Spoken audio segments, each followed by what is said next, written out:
Hey guys, welcome back to a new video, and today I am going to be reacting to 10 unbelievable dye projects people built by hand. Let's just hope this is going to be interesting. Let's get right into this video. Have you ever wanted a tank? Because apparently you can have it if you build one. DIY videos are very popular on YouTube. Sometimes people look them up because they want to build a nice shelf. Or some people want to build, I don't know, a shoebox. And then there's some people that want to build an entire roller coaster in their backyard. Yeah. Maybe not. Here are 10 unbelievable DIY projects people built by hand. Number 10 is a tank. What, seriously? Oh, I built it myself. If you're resisting building something super hard in your backyard, Igor Tudov has advice for you. A human should always be interested in something and have a hobby. Well, his hobby is driving his homemade World War II tank around his property, scaring away animals and neighbors alike. Tudov's creation is a replica of the light Soviet T-60 Scout tank, but he didn't use any design specs or blueprints, mostly because he couldn't get his hands on any. Man, isn't that a shame? A self-described history buff, all that the man needed were a few handfuls of pictures from a war museum, and he was off to the races. Kinda literally. It took just 2 years for the tank to be completed, and both Tudov and the vehicle itself have become local celebrities in... Is that the actual picture of him? Like, is that the actual tank? That's very impressive. Village that's located just 30 kilometers outside of Belarus, though Tudov prefers just driving around his backyard alone. Mr. Tudov, I don't think you're a celebrity because you're popular. I think you're a celebrity because people will be talking like, stay away from that guy, he's got a tank, he's a nut job. Number 9 is a BMX stunt park. When you let a teenage boy build anything he wants in his backyard, what do you think he's gonna make? Well, just ask Gordy Toth, whose father made such an offer to him back in 2004 when the family moved to Barstow, California, far from Canada where they previously lived. Dad, I want to build things, but it's too cold in the backyard. I can't feel my hands. With the support of his dad and some new friends, Gordy went to work on his own custom BMX trail, complete with hills and jumps that have cost riders more than just a few broken bones. Gordy claims that there's no one way to ride the trail. There's 100, and they've helped turn him into a professional BMXer. Gordy's park is in such high demand, he's received visits from people all over North America, and as far as even Australia and Afghanistan. Coming all the way from Australia seems a little bit excessive, considering you're just gonna go up the ramp and be like, okay, that was it, back to Australia. Number 8 is a squirrel repellent system. That's a way to make friends. The war between the beasts of land and the beasts of the sky has waged for eons. The latest battle happening in our own backyards. Obnoxious squirrels have been pushing into birds' turf for a long time, and only a nerd had the wisdom and motivation to fight for their feathered friends. The nerd who just wanted to see his little bird friends bathe and eat in peace was Kurt Grandis, who managed to give the squirrels ruining his gardens and stealing from his bird feeders a big scare. And that scare came in the form of a turret-mounted rodent detecting deterrent system. Armed with a full Super Soaker water gun, the turret uses state-of-the-art software to detect when something is eating out of the bird feeder and it's not a bird, and blasts it away. Though his initial test succeeded, Grandis soon realized the squirrels had stopped caring about getting wet and ate anyway, so he's on the lookout for a new breakthrough. Those squirrels are devious, man. Now they're just showing up for free food and a free bath. Just scary.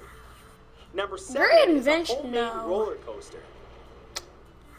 So someone actually made a roller coaster. Park rides, but hate waiting in line, then why not turn your backyard into your own personal Six Flags? In 2001, professional welder and lover of all things roller coaster, John Ivers, completed his own personal roller coaster in his own backyard in Indiana. Dubbed the Blue Flash, the ride... This is just getting insane right now. Like, dude, do you even expect someone to build a freaking roller coaster? Like, dude, you never see that in a backyard. Complete with a chain pull to bring the one-person cart to the top of Ivor's tool shed. From there, there's a steep drop that propels riders into a loop-de-loop corkscrew and then a sharp helix that brings you to a stop at the beginning again. The whole ride only takes about 10 seconds, but John and many others who have risked their lives on it say that it's an exhilarating 10 seconds. Ivers enjoyed building the ride so much that he built a second coaster, Blue 2, right next to it. Yeah, it's exhilarating because you know you might actually die. Stay away, kiddies. Number 6 is a robotic garden. Did you just see that seed? At only That's 26 years old, Rory Aronson, a mechanical engineering graduate from San Luis Obispo, California, has not only created one of the coolest backyard projects ever, he's potentially revolutionized the agricultural industry. Aronson, alongside friends Rick Carlino and Tim Evers, are the creators of FarmBot, a robot that maintains your gardens. Imagine not having to water, weed, or even plant your vegetable garden, and instead relying on what resembles a giant 3D printer to do the work for you. FarmBot is controlled from a computer or smartphone and is able to plant and maintain over 30 different types of crops. This backyard invention, which also reduces resource consumption, could be the key to maintaining Earth's food supply during the population surge that we're expecting over the next 30 years. Or, you know, they just might become sentient one day and attack us with their little planting claws. No carrots for you. Number 5 is a Golden Gate Bridge replica. Ever since he saw it on his way to deployment during the Vietnam War, retired postman Larry Richardson has been in awe of San Francisco's Golden Gate Bridge. Now 67 years old, Richardson was so moved by it that he decided to build his own version of it. With his father's help, Larry constructed a 46-meter-long replica of the bridge over a creek in his own backyard. The construct is made up of 90,000 kilograms of concrete and a number of pieces of scrap metal. Talk about needing a hobby. This takes a little too far. The two towers are actually wooden beams from an old wooden bridge, and the cables came from an old oil rig. The two men built the entire thing over 11 years with only postcard images to design it with. The bridge cost Richardson $5,000 to build, but when you love something that much, why not? Number 4 is a giant castle. Lots of people have a treehouse in their backyard, but how many can boast that they have a whole castle? In 1959, when he was just 15 years old, Jim Bishop was yelled at by his English teacher, who said that he'd never amount to anything.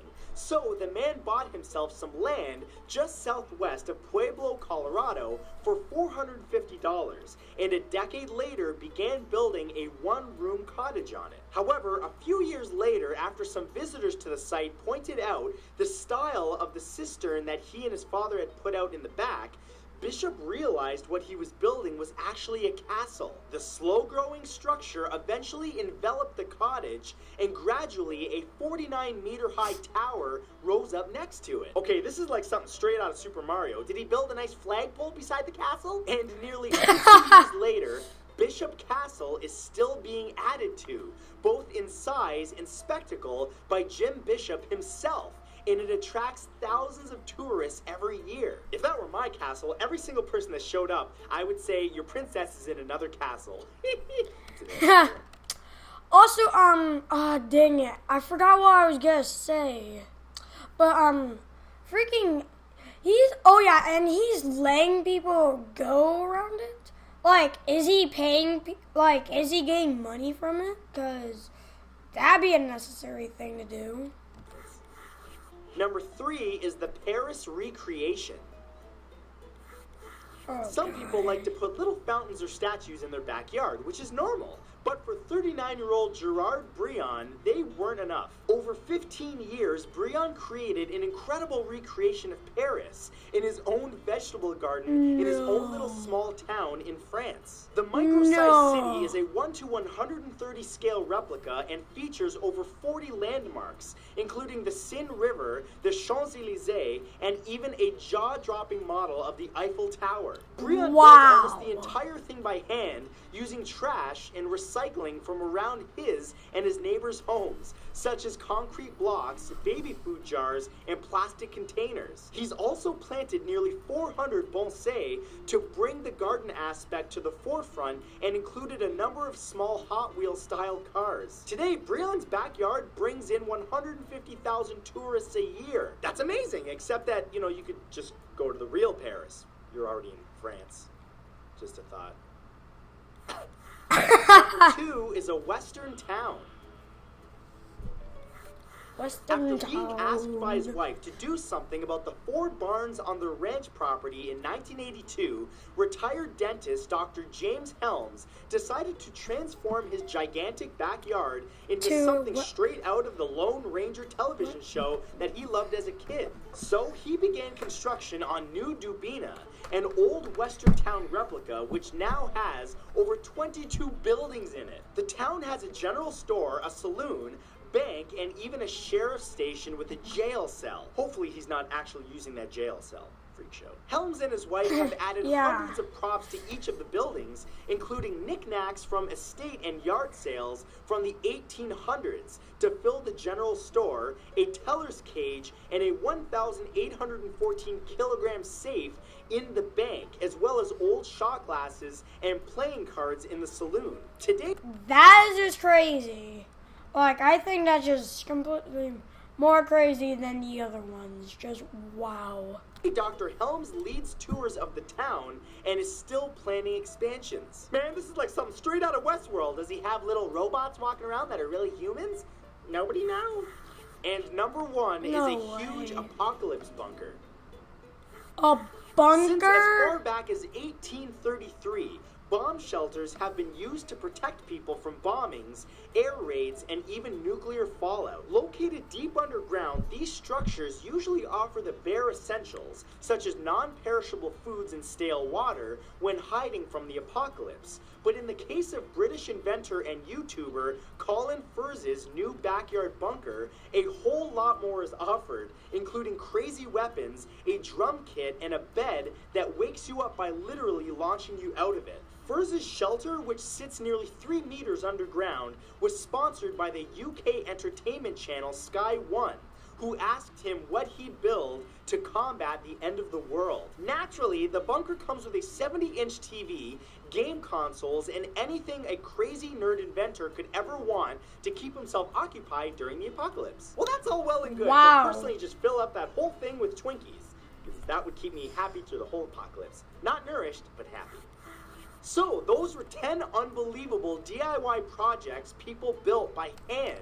Alright guys, that does it for this video. If you did, drop a like and subscribe, and click the bell for annotations so you don't miss any future uploads.